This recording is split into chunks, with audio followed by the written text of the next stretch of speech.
Olá pessoal, tudo bem com vocês? Vamos então dando continuidade à nossa disciplina de Química Orgânica e hoje a gente vai iniciar o nosso assunto falando um pouco sobre os carboidratos, certo? Abordando algumas características importantes da estrutura desses compostos, bem como algumas propriedades. A leitura complementar para essa aula está no volume 2 do Paula Bruce, capítulo 20, páginas 335 a 341. Bom, carboidratos é um nome geral dado para qualquer açúcar, tá? Que vai derivar aí, pode ser chamado também de sacarídeo, que é o nome desses compostos em grego, né? Açúcar em grego é sacarídeo. Então, por essa razão, é muito comum a gente confundir esses termos, carboidrato, açúcar e sacarídeo, certo? Os sacarídeos podem se organizar de diferentes formas. A primeira delas, e a mais básica de todas, é como um monossacarídeo. E no monossacarídeo a gente tem apenas um açúcar, então se a gente tem uma unidade daquele açúcar, a gente tem um monossacarídeo. Se a gente passa a ter duas unidades de um açúcar conectados por uma ligação glicosídica, que é um tipo de ligação que a gente também vai estudar, como que elas são formadas, nós passamos a ter, com duas unidades, um disacarídeo. A partir de duas unidades até 10 unidades de açúcar conectados por uma ligação glicosídica, nós chamamos de oligosacarídeos, tá? Variando ali de 3, na verdade, a 10, tá? Então, se a gente tem 3, 4, 5, 6, 7, 8, 9, 10, nós temos um oligosacarídeo. E a partir de 10 unidades de monossacarídeo, né, de açúcar, conectados por ligações glicosídicas, nós passamos a ter polissacarídeos, tá? Então, funciona de forma muito parecida com o que nós vimos nos polímeros, né? São as repetições desses meros, né, dos monômeros, que vão dar origem às cadeias poliméricas, nesse caso dos açúcares, chamadas de polissacarídeos, certo?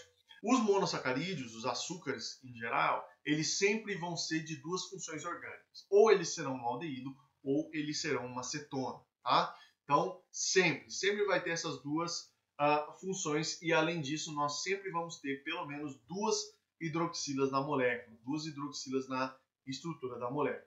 Os dois açúcares mais simples são esses dois que nós estamos vendo aqui, de 3 átomos de carbono no esqueleto principal da molécula, e aí nós temos lá um aldeído, ele é muito conhecido como gliceraldeído, e nós temos o seu derivado com acetona interna, correto? Os aldeídos são comumente chamados de aldoses, tá? Então é muito comum a gente ver isso também em bioquímica, né? Chamando esses derivados dos açúcares de aldose, quando eles são derivados de aldeído, e quando são derivados de cetona é muito comum serem chamados de cetoses, correto?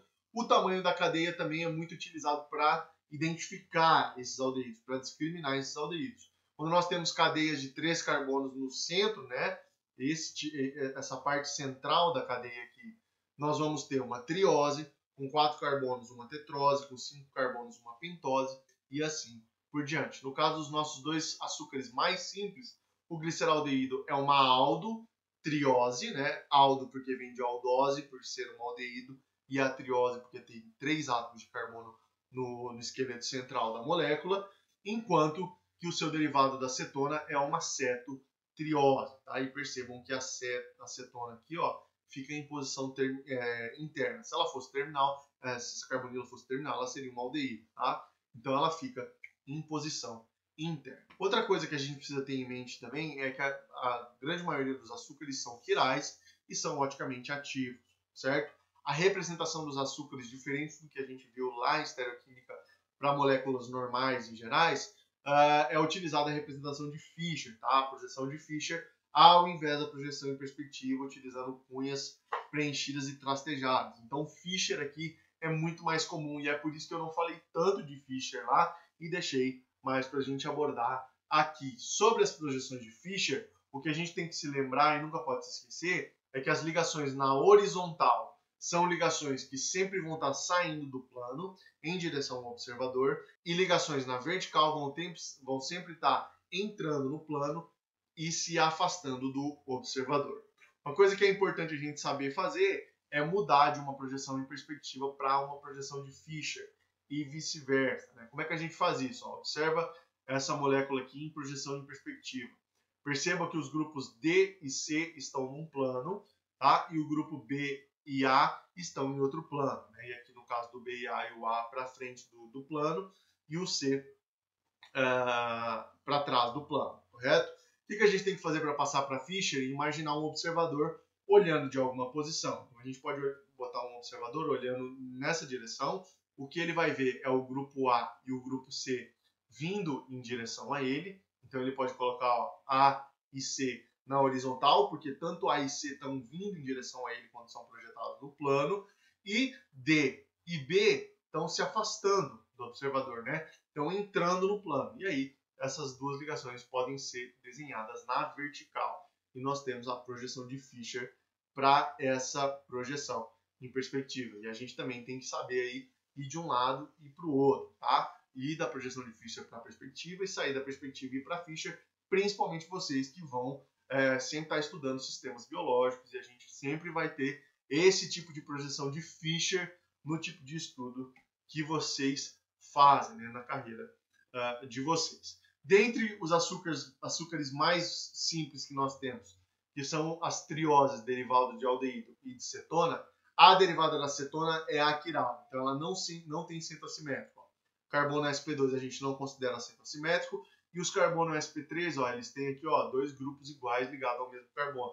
Então, não vai ter centro assimétrico. Já na triose derivada do aldeído, que é o gliceraldeído, percebam que nós temos aqui um centro assimétrico. Tá? Aqui é sp2, não vai contar, e aqui tem dois hidrogênios ligados ao mesmo carbono, já não é um centro assimétrico. Mas esse carbono central aqui é um centro assimétrico, correto?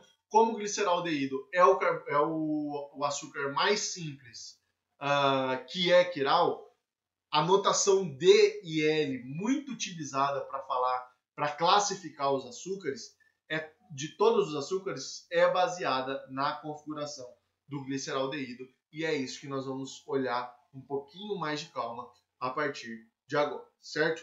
Bom, se a gente considerar então o gliceraldeído, nós vamos ter que o gliceraldeído de configuração R, nós mantemos o aldeído e o grupo aqui de baixo com a hidroxila na mesma posição, e vamos colocar essa hidroxila aqui ligada ao centro assimétrico à direita, certo? Nós vamos ter o gliceraldeído de configuração R, e quando ele é colocado lá para checar o desvio da luz planopolarizada, por ele ser quiral, essa luz é desviada para a direita, né, num ângulo de 8,7, e por essa razão, por ser um desvio para a direita, o desvio para a direita é um desvio dextrorotatório, ele é chamado de um açúcar de configuração D, certo?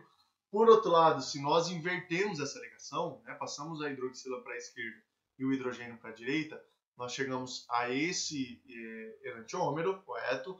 E ele vai ter configuração S e, consequentemente, vai desviar a luz planopolarizada para a esquerda, num ângulo de 8,7, mas agora num giro levo-rotatório. E por essa razão é chamado de açúcar de configuração L, tá? Então, tudo baseado no gliceraldeído. Essa é a configuração do gliceraldeído. E baseado nisso, nós dividimos os açúcares em duas classes, que é a classe D e a classe L. Tudo baseado no gliceraldeído, que é o açúcar mais simples, que é quiral. Como que a gente vai atribuir isso a outros açúcares? Da seguinte forma: independente do tamanho da cadeia, o que nós vamos considerar é o carbono assimétrico mais baixo, ou o segundo de baixo para cima. Então a gente sempre vai ter a notação dos açúcares dessa forma aqui, Então, o grupo funcional vai sempre ficar para cima, aldeído e cetona, tá? Sempre vai ficar para o topo. E esse grupo CH2 hidroxila sempre vai ficar para baixo. O carbono que a gente vai considerar para dizer se o açúcar é da classe D ou da classe L é o carbono imediatamente acima desse grupo CH2 hidroxila aqui, Então, é o segundo carbono de baixo para cima. Esse aqui, em ambos os casos, certo?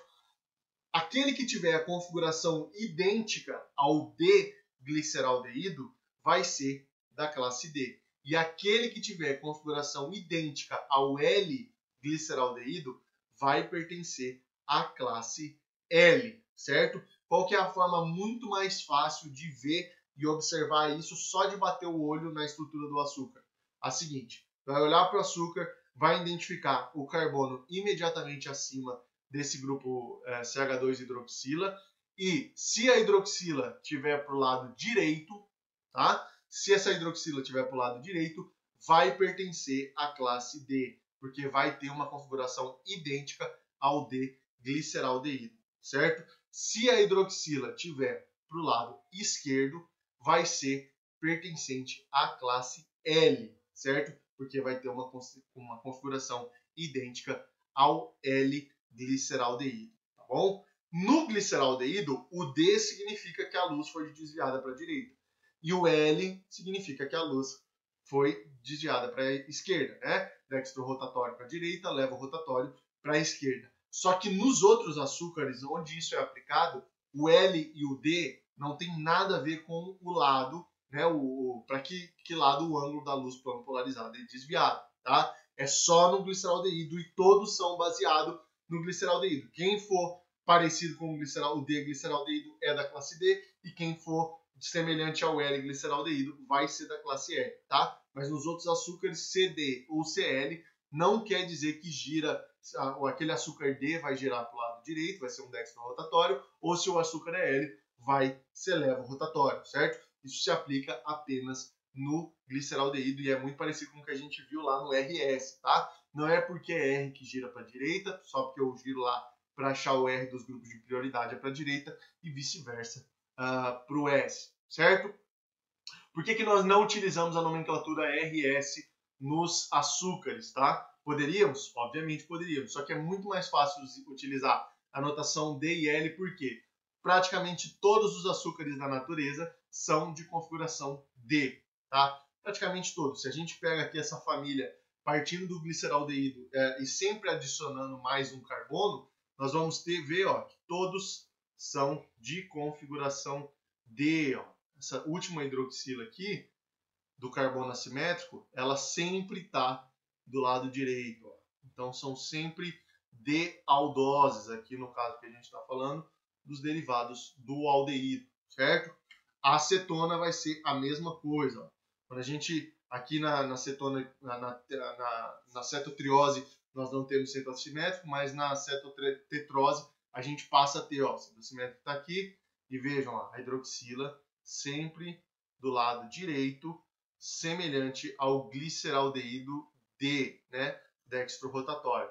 E por isso que nós vamos colocar todos esses açúcares na classe D. E praticamente todos os açúcares encontrados na natureza são da classe D. Então, para nós químicos, para os bioquímicos, para quem trabalha com isso comumente, é muito mais fácil classificar se é parecido com o D-gliceraldeído do que ficar dizendo se o centro é R ou se o centro é S, que é uma coisa que vai dar muito mais trabalho. Certo, pessoal? Essa foi nossa aula de hoje. Uma breve introdução e um pouquinho sobre a estrutura e as propriedades dos açúcares. Nas próximas aulas nós vamos discutir um pouco mais de alguns assuntos um pouquinho mais profundos sobre esses compostos. Muito obrigado pela atenção de vocês e nos vemos na próxima aula. Um forte abraço a todos.